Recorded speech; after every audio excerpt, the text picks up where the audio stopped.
ahead. Look, the frozen creek. Some nice, calm, relaxing, wholesome family time in nature. So we're here at Bryce Canyon today. Oh, storm trauma left. Tell me how good I am. I'm afraid of heights.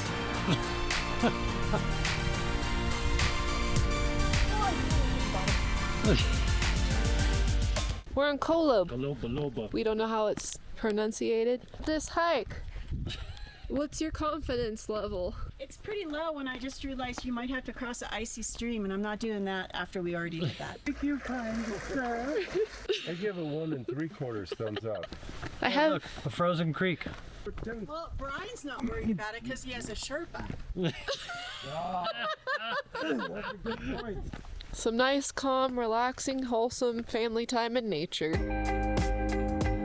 Spent a week adventuring with the comedic legends who also happen to be my parents. These two had me cracking up the entire time. Who knew hiking could be a stand-up comedy show with scenic backdrops? We hit the trails like pros. Okay, they did. I huffed along behind them while they practically sprinted through the cliffs and icy streams like mountain goats with a mission. See, this one you can tell it's a tree by the way that it is. And that's pretty neat. Editing Brian, that's a joke. Ask Katie to find the footage for you.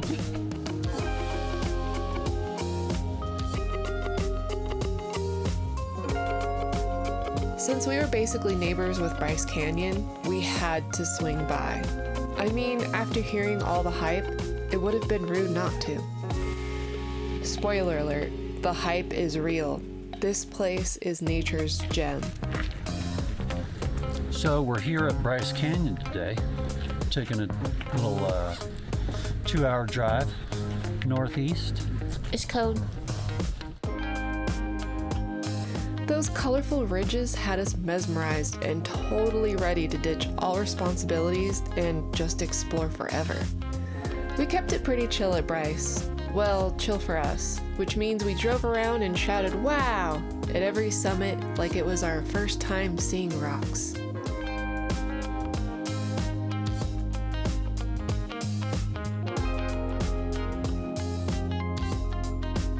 The weather did try to throw us off with a chance of snow and rain, but nope, not today, Mother Nature. We came all the way up to the peak to pee. Instead, we got VIP access to Bryce's snow-dusted rock formations, which honestly felt like stumbling into a secret winter edition of a national park. Highly recommend. 12 out of 10. Do not let bad weather stop you. I would definitely hike with the parentals again, but only if snacks are involved.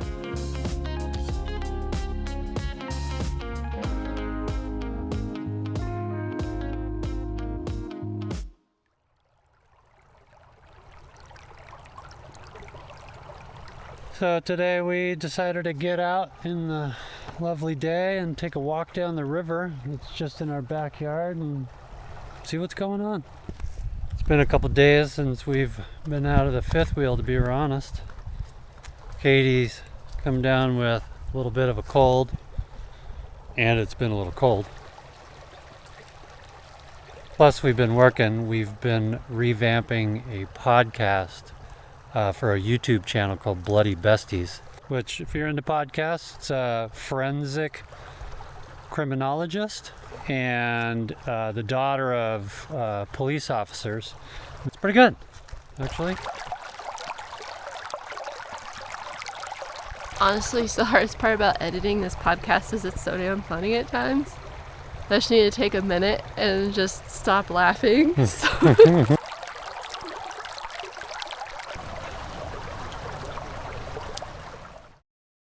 We switched up our spot and landed in a place with front row seats to some seriously show-offy red mountains. Like, Mother Nature really went all out with the color palette. Just as we got cozy, the skies decided to throw a little rain party.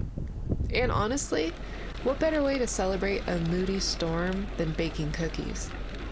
Nothing says weather drama like wafting chocolate chip cookies in the air. See what it looks like. Oh man, that looks like a cake. Oh yeah. Oh, it's done. Perfect. This is brilliant. Look at that thing. Yes. Hell yeah, man. Wow. Pans everywhere. Number 2 going in. Number 2. That's like twice as much batter. You gonna do 16 minutes again and just see where it's at?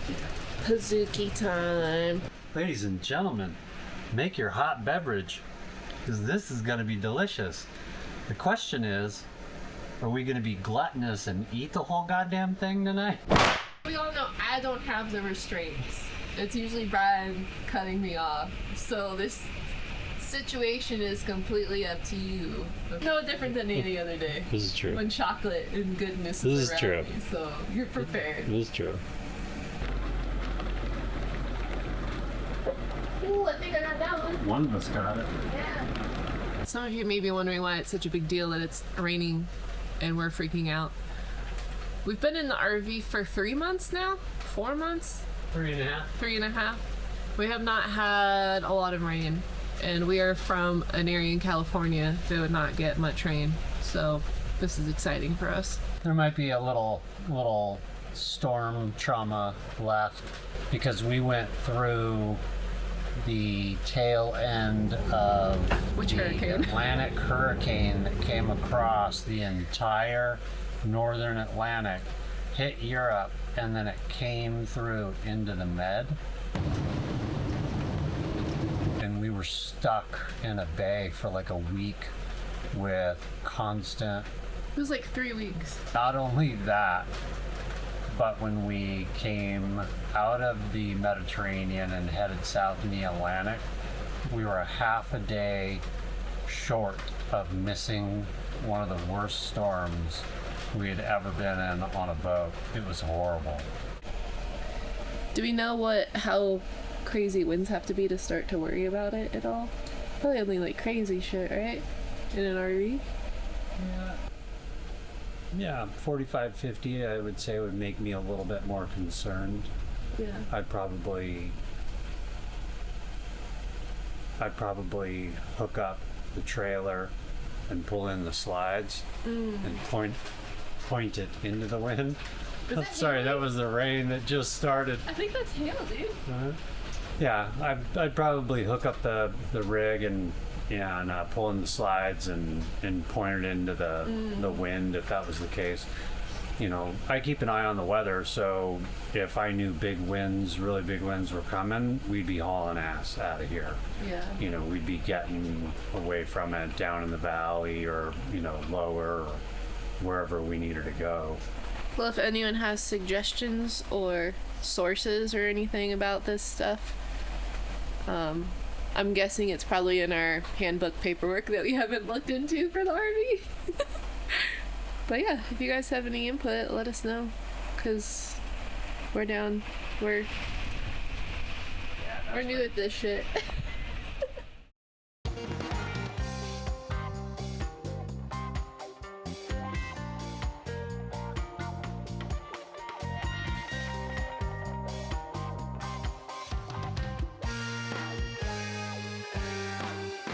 All right, banana iced coffees are ready. Thank you very much.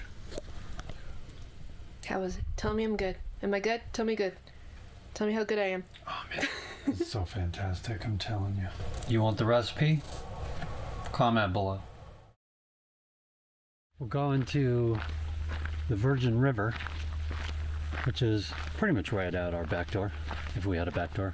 We're going to see if we can actually get down to the river, because it's in a big giant crevasse. It's a big giant crack in the ground. Canyon? Canyon? Yeah. Alright, I think I'm ready to talk about it now. A few weeks ago when we went and dropped off the trailer at Camping World to go get the warranty items fixed, and we did some truck camping. We stopped to get some laundry done, and while we were there, apparently a work truck or something dropped part of their payload on the corner of the truck and didn't leave a note, didn't let us know, just dropped it, damaged it, and left. That was not a good day. But today's a new day. Now we're looking for some river.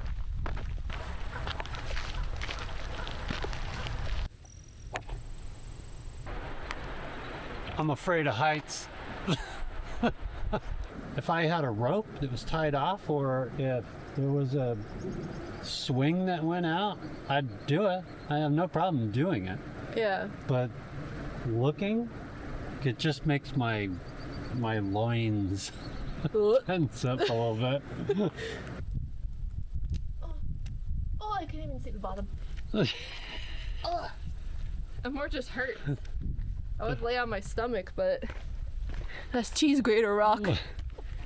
There's something creepy about this. I don't know why. I mean, that's only 3 feet away. I could hop over there. Shit. But you could tell by Katie's reaction. There's just something weird about it.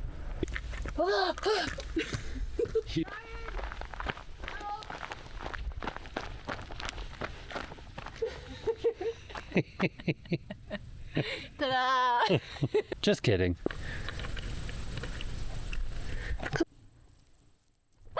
Oh my god! I touched a flower and spider popped out. And decided to give me a handshake. Oh! We didn't find a way down the cliffs to the river, but we did discover our talent for extreme crack jumping.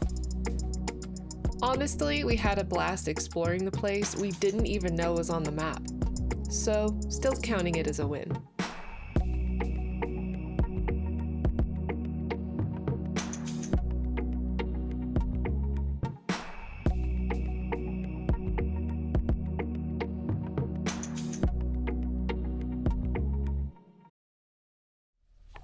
I am a person that loves plants and gardening. Every home I've ever had, I've had a garden of some sort.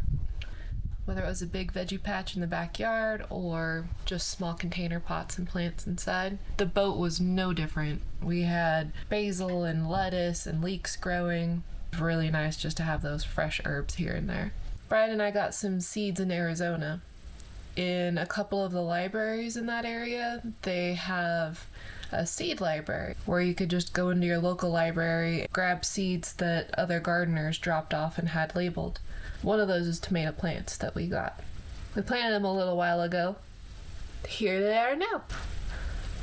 Today, I'm gonna spend some time with you guys putting these into a bigger pot. And if they all survive, well, I guess whoever we run into that likes tomatoes will be gifted some tomato plants.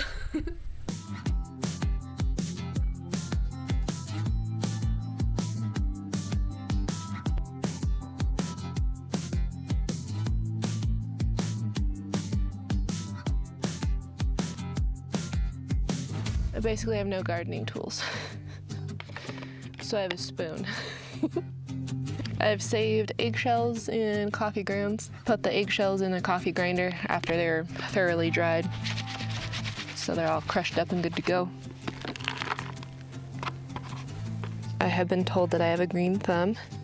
It's just from honestly putting my hands in the dirt and figuring it out. Also just being very aware of plants and noticing things, just realizing what they look like when they haven't been watered in a while.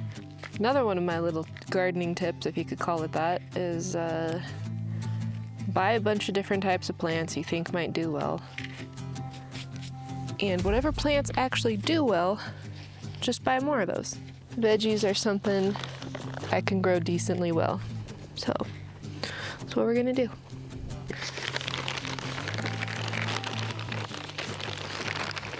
I'm gonna try and get them all separated and out of here without disrupting their roots too much. So I'm gonna leave as much dirt as I can. You don't have to put them in dirt up to where they previously were, you can actually bury them a little bit more and they'll just grow more roots.